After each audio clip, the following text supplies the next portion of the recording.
일단은 O입니다. 치아 교정하는 과정 자체는 임신이랑 크게 상관은 없어요. 다만 이제 임신을 하게 되면 호르몬적인 영향 때문에 잇몸이 좀 잘 붓게 돼요. 근데 이게 잘 붓는다는 게 임신을 하면 무조건 붓는구나 그런 건 아니고요.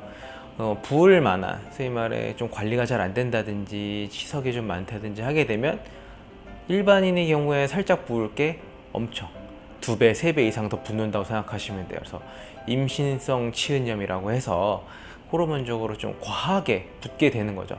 어쨌거나 잇몸이 붓게 되면 약간 불편하기도 하고 티가 날 수도 있고 하기 때문에 그거를 경감시키기 위해서 약이 필요할 수도 있고 하는 상황이 생기니까 사실 그런 상황을 초래하는 게 좋지는 않죠. 하지만 임신과 교정과의 밀접한 관계, 교정을 하고 있는 상황에서 임신 절대 안 된다 이런 건 아닙니다. 다만 아무래도 교정을 하게 되면 구강 관리가 일반적인 경우보다 조금 더 힘들지 않겠습니까? 그렇다 보니 조금 더 신경을 쓰고 조금 더 깨끗하게 관리를 한다면 가능하겠지만 아무래도 조금 불편한 부분은 없지 않아 있겠죠. 근데 임신 때문에 교정 자체가 불가능하지는 않습니다. 임신성 치은염의 경우에 출산을 하게 되면 다 없어지게 되거든요. 호르몬 수치가 다 바뀌기 때문에 그런 과정에서 다 없어져요, 그거는. 그래서 과하게 부었던 것도 출산을 하게 되면 가라앉아요, 그냥 스스로.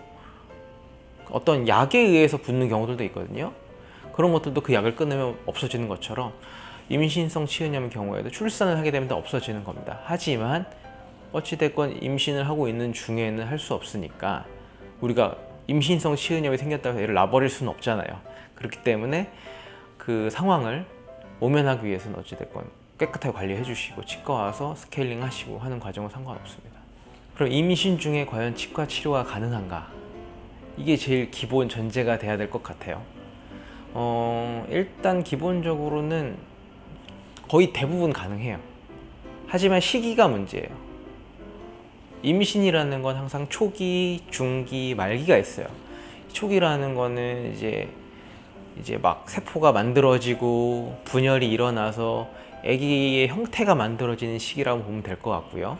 중기는 이제 그것이 성장하는 시기, 이제 말기는 이제 아기가 나오기 위한 준비 기간이라고 보면 될 것 같은데 초기가 가장 예민하고 중요한 시기예요. 그래서 우리가 임신을 했다가 유산을 하게 되는 경우도 거의 초기가 제일 많은 것처럼 그때가 제일 아기한테 영향이 많이 가요. 그 시기에는 조금 피해 주는 게 좋아요. 아무래도 사실 임신 초기라는 게 임신이 우리가 됐는지 안 됐는지 확인이 되는 것도 임신하고 바로는 아니고 정도 지나서 가능한 거잖아요. 그러니까 환자분들 중에 임신 가능성이 있다 이렇게 오시는 분들이 있단 말이에요. 그런 분들 같은 경우는 저희도 사진을 찍거나 엑스레이 사진 같은 것도 찍지 않고 아무래도 굉장히 소극적인 치료를 할 수밖에 없어요. 충치 치료는 어느 시기에도 크게 상관은 없지만 어떤 피가 날 수 있는 치료, 스케일링도 그렇고 말씀하신 발치, 임플란트 다 조금은 조심스러울 수밖에 없어요. 그러다 보니 초기에 임신 초기에는 치과 치료를 조금 피하시는 게 좋고요. 어찌됐건 만약 불편해서 오신 경우에는 조금 그걸 경감할 수 있는 초기 조치만 해놓고요. 대부분의 치료는 임신 중기 이후에 하게 됩니다. 사랑니 발치 가능합니다.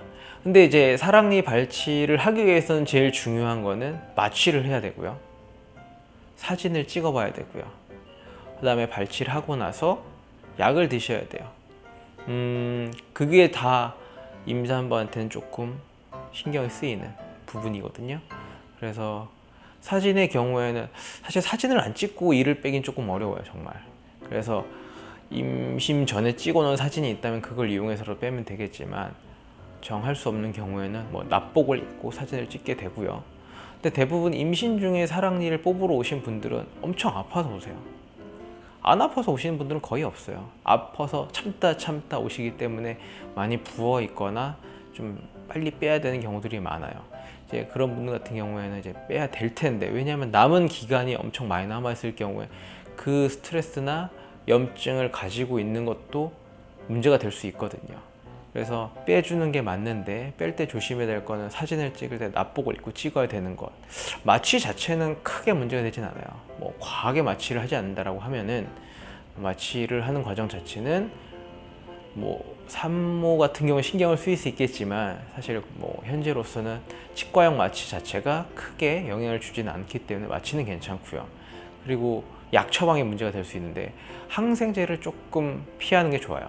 항생제의 경우에는 태아한테 약간 영향을 미칠 수 있는 항생제들도 있기 때문에 그런 거 좀 피하고, 그 다음에 출혈성 소인이 있는 뭐 그런 소염 진통제도 조금 피해서 타이레놀 같은 조금 산모들이 그나마 드실 수 있는 진통제들로 좀 버티고요.